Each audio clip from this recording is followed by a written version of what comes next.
Hey, shalom. Shalom, shalom. So I wanted to make this video. This video is mostly because of a post that I posted on Facebook. So I'm gonna try to read you the post just so you can understand the context. But I'm not wearing my glasses, so bear with me. It says, let's see, here's the post that I posted on Facebook. It says, my wife and I were willing to give up our business and our main income that happened to be mostly Saturdays. We wanted to be obedient and obey the Creator's mandate to observe and keep the Sabbath set apart and promised only to Him alone. So we decided that we would stop our business completely and obey the commandment. I don't know why I didn't think to research the difference between the Creator's calendar and the disgusting Roman pagan Gregorian calendar garbage. It is amazing that the Creator's calendar has coincidentally always been the calendar day we, my wife and I, always rested from our work. We always took Mondays off and didn't do anything on Mondays except sit around and rest. Sorry, I'm not wearing my glasses. Oh, now that I finally researched the Creator's calendar and the difference between the Creator's calendar and the disgusting Gregorian pagan calendar filth, it is amazing that all these years we have been resting on the day the Creator deemed for us to rest, so we can return to our business working on the Gregorian pagan Roman Saturday, which has nothing to do with the Creator's command rest day. It is just amazing how everyone hates having to work on Mondays, because in fact, that is the day the Creator. I'm sorry. Okay. So I'm sorry. I don't know. I didn't say this correctly. So the Roman Gregorian Monday is actually the Creator's Sabbath day. Okay. Let's see, that usually happens. Yeah. Okay. So, my beloved sister, she said, can you send me some teachings? Yes, I'll send you some teachings. My other beloved sister, yes, I'll send you some teachings. One of my best friend's mom, I also call her mom. She calls me son, so I call her mom. The Sabbath is Jewish law, starts on Friday, sunset, Saturday, ends, Saturday, sunset ends. Those are days commanded not to work. She said, I've been practicing this law for years. And then my beloved brother Michael, he said, be careful of tradition. The Sabbath must be on Saturday. The Lord is providing financially. It's no coincidence. I can't. I read this already. I'm not wearing my glasses, so I can't read. Okay, so I'm gonna address my beloved sister Natalie. Yes, Natalie. If you see the Creator's actual calendar is way different from this Gregorian garbage calendar. For example, let me say this, okay? People, you gotta. Everyone has to know this off the top, so I'm transparent. I no longer accept Paul as a disciple. I mean, I'm just saying that flat out. I'm not going to make this about anything else.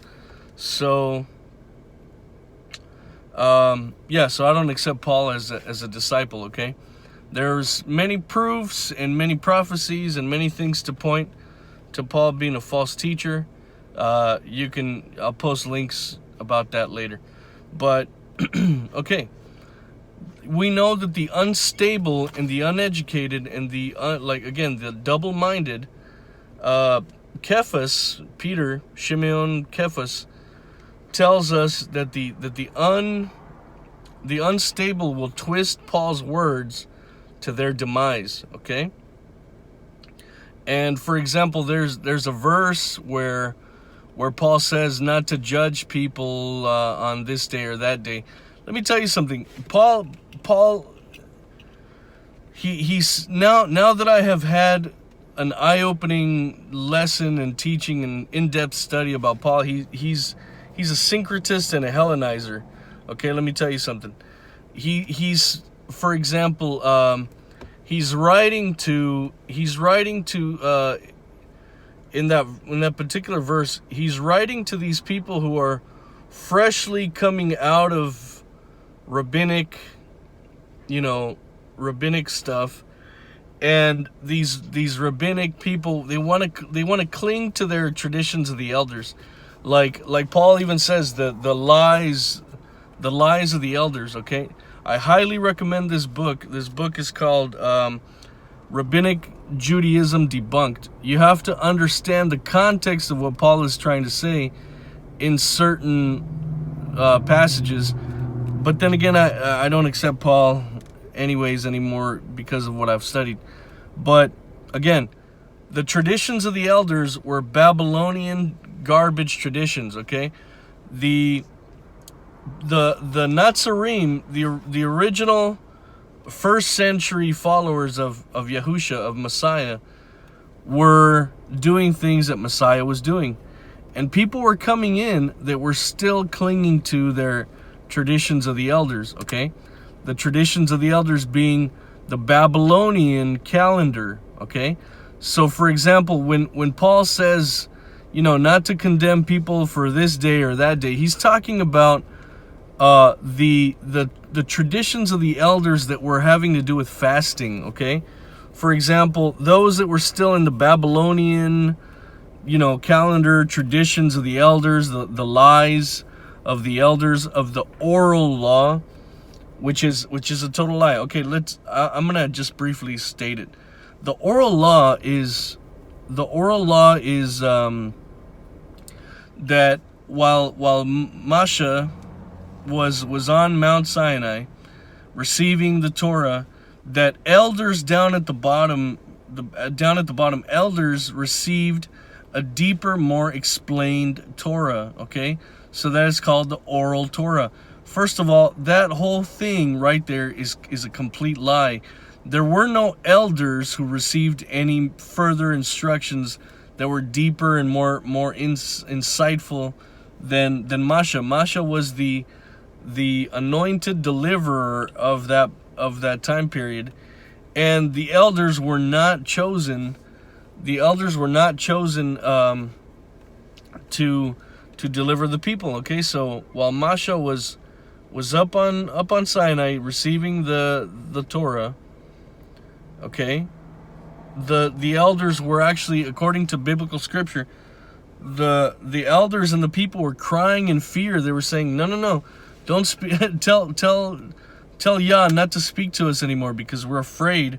We're afraid for our lives, because it's too frightening.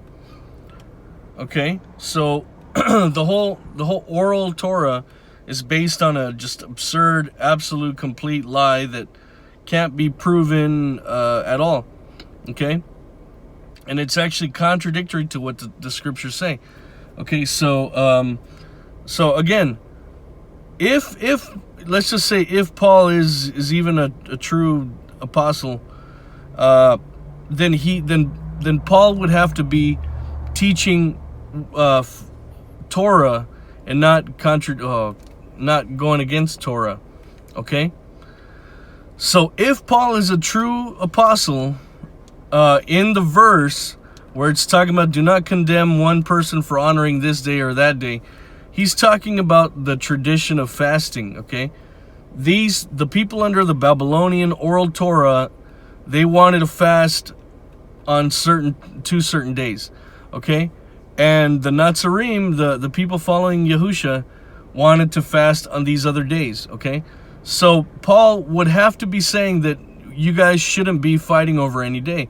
To tell you the truth, Paul should be telling people Torah, and he should be telling people, you shouldn't be fasting on any given mandatory day. You should be fasting, in secret. Okay, so there should be no scheduled fasting, period, because that is what Messiah would have said. Messiah would have said, you fast in secret and you fast without anybody knowing. So the people that were saying we fast on Tuesday, Monday, Wednesday, and these guys are like we fast on Tuesday, Thursday, they're both wrong. Okay, and if Paul was a true disciple teaching Torah, he would have said, no, both of you guys are wrong. The observing of a mandatory fast is wrong. You need to fast in secret and not let anybody know. And each of you needs to do that in secret according to your own walk, okay? According to your own things that are happening in your life, okay? So nobody should have been, okay? So that is what that verse, I believe maybe it's Galatians, I don't remember, because I don't read Paul anymore once I let go of Paul. So that whole, this person observes this day and this person observes that day. That's total false doctrine that the Christian church has propagated. Okay, now let me address this thing. The Sabbath is not a Jewish thing. There were no Jews when Yah instituted the Sabbath. Okay, there were Hebrews, there were Israelites. There might have been some of the tribe of Yehuda, some of the tribe of Judah floating around in the Exodus. But this is a Yah day. This is a day that Yah has ordained, preordained. And let me say this: while Messiah is back on earth, in the Messianic reign, it says that, for example, in the prophets speak and say that the people have profaned the Creator's Sabbaths. They have profaned it by intermingling paganism, by intermingling the worship of false idols and false gods. So this is how you profane, how the prophet said that the people profaned the Creator's Sabbaths, okay? By intermingling things that were supposed to be holy and things that are filthy, like the pagan traditions, okay? So the Sabbath is not a Jewish thing. It is a Creator's ordained thing. Okay, now, my brother that said, be careful with the Saturday thing. Let me tell you, brother, the whole thing about the Sabbath is done away with and Sunday, no, sorry, brother, but Sunday is part of the mark of the beast, okay? The beast is Rome. The beast is Rome, and Rome changed times and laws. Okay, let me address this. Do not fall for the Jesuit dispensationalist, Jesuit futurism doctrine of the Antichrist. Okay, let me give you a little bit of history on the Jesuits. You can look this up yourselves. The Jesuits saw that the people were starting to call the Vatican the Antichrist, the anti-Messiah. Okay, so they created this futurism doctrine that most Christians believe today, okay? This is a Jesuit teaching from the Vatican, and I hope you know who the Jesuits are. They're like the CIA. They're like the CIA of the Vatican, okay? They're propaganda, counter-propaganda, reform, counter-reform, lies upon lies upon lies, okay? So do not fall for this futurism doctrine. Do not fall for this futurism doctrine, okay? And don't fall for replacement theology. The Sabbath is eternal. The Sabbath is forever, not to be changed. And in the Messianic reign, like I said, the prophets said that the people have profaned the Sabbaths. And in other prophets, the Father says that he will redeem his Sabbath, that during the Messianic reign, the whole world will observe the Sabbath. The whole entire world will come to the feasts of the Creator, and the Sabbath will once again be redeemed and restored back to the way the Creator meant it to be. Okay? Now, so it's not a Jewish thing. It is a Creator's ordained thing. Now, Okay, so back to the reason for this video. The Gregorian Roman calendar is a sun worship calendar, okay? The Creator told us how to measure time, okay? The Creator told us how to measure time, and it is I'll post a link. You guys can go. Oh, you know what? Let me look it up. Let me look up the website. The website is... Oops, I bookmarked something accidentally. Okay, let's see. It's all the way at the bottom, thecreatorscalendar.com. Go to thecreatorscalendar.com. You'll see that the Roman pagan, calendar is not in line with the Creator's calendar. So, for example, today's Monday on the Roman pagan garbage calendar, okay? The sun worshiping calendar, okay? But on the Creator's calendar, today is actually, or it was Sabbath. It was yesterday, yesterday's sunset was the beginning of Sabbath, and today's sundown ends Sabbath. So today, my wife and I observed the Creator's Sabbath and not the Saturday of the Roman calendar, okay? So once again, the Creator's calendar, it goes first day, second day, third day, fourth day, fifth, sixth, seventh, okay? And on the seventh is the Shabbat, the Sabbath, okay? But even the measuring of time, for example, the Romans measured time midnight to midnight, and the Creator, not the Jews, the Creator measures sunset to sunset, okay? So, once again, the reason for this video, if you go to thecreatorscalendar.com, hit the little 3 bars, the little menu icon, and it'll show you the calendar. It'll show you the Creator's feast. Now, let me say this, for example. The Messianic Hebrew roots people, some people are following the rabbinic calendar. Some people are on the Babylonian calendar. Everyone's on this weird calendar. I've literally been to Messianic communities, and I've literally done Passover like 3 or 4 times because, these guys are doing Passover on the Roman calendar. These guys are doing Passover on the rabbinic calendar. These other guys are doing Babylonian calendar, and these guys are doing the Enoch calendar. So everybody's doing some weird calendar. So I got to do like 4 different Passovers one time. Okay, so check out the Creator's calendar, the luni solar calendar that measures time. I'll post the links below.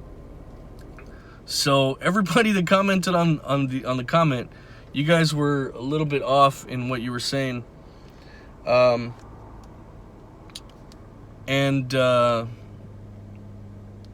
You guys were a little bit off. Brother Michael, I'm sorry, but I don't follow that dispensational Christian theology anymore about the Sabbath is done away with. The Sabbath is not done away with. Yes, the Sabbath. Yes, man was made for this, or the Sabbath was made for man, as Messiah says. But let me tell you something. What if the Vatican put that verse in there? Okay, we would have to look that up. Okay, look on the creatorscalendar.com and see the very well done study where it even talks about from the prophets. I believe it's Jeremiah, where he's talking about the penalties for disobeying the Sabbath. Once again, Monday, Tuesday, Wednesday, like today's Monday on the Roman calendar, but on the Creator's calendar it was Sabbath. Okay, just look at it for yourselves. Look up the creatorscalendar.com and study and show yourselves approved. Become experts. Become as the disciples and the remember, disciple Talmudim means a willing student of a discipline. Okay, a discipline and a discipline to research, to know, To know the Creator as a bride knows a husband, as a groom. Okay?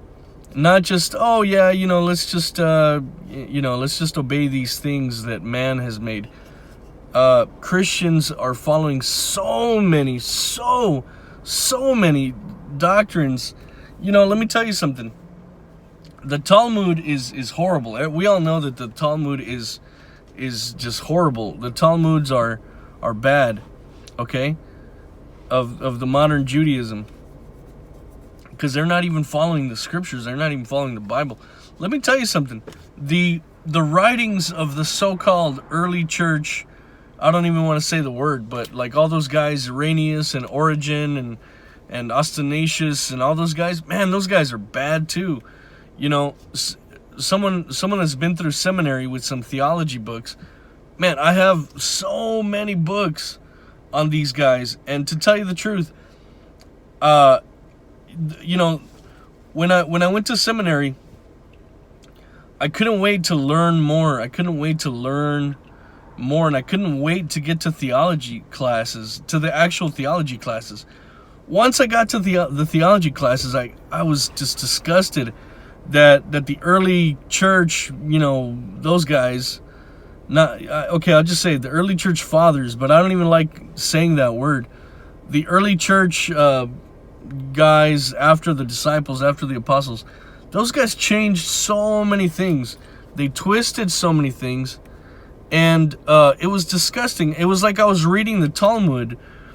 It was disgusting. So I got to be honest, I whizzed through those classes, and I didn't want to retain any of their garbage theology because it just sounded like such garbage.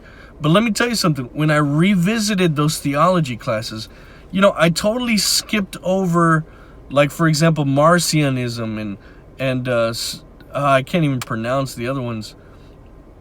Okay, but like, for example, Marcion, the chief heretic, okay? The chief heretic, and he's called the firstborn of Satan. Marcion created that whole idea of, under grace and not law, The Torah is eternal. The Torah is forever. The Torah was given as a blessing. The Torah was so you would be blessed in life, and the curses would come when you would disobey the Torah, okay? Christian brothers, you guys have been so deceived by these false teachers who are minimalists. Let me tell you something. Okay? Let me be really honest with you about trying to, fulfill your calling as a pastor. Nobody chooses these overseers. They don't choose someone who's educated and someone who knows.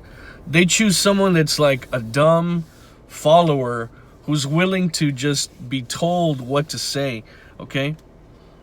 Now, some of the questions and researches, they say the Bereans are supposedly noble and this and that. Everybody likes to say it, but nobody acts on it, because if you truly are a Berean and you search and you research, you will get called a Pharisee and a legalist real fast by some of these minimalists who are uneducated. I've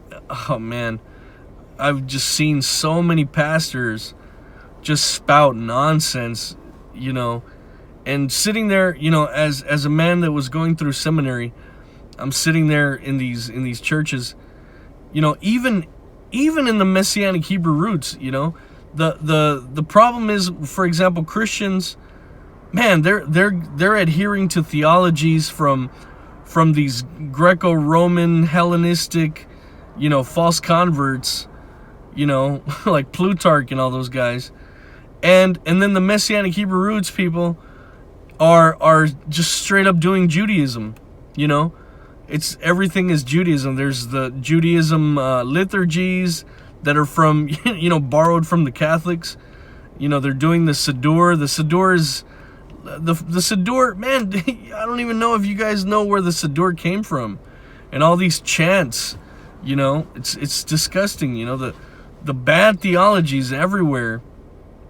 On one side you got the beast Rome, and the harlots, and on the other side you have the whore whoring herself out to Babylon. You know, it's just sad. People, do your research. Listen to men like myself who are out there trying to guide you, trying to tell you there's a reason. There's a reason we've been set up for a time such as this. Okay?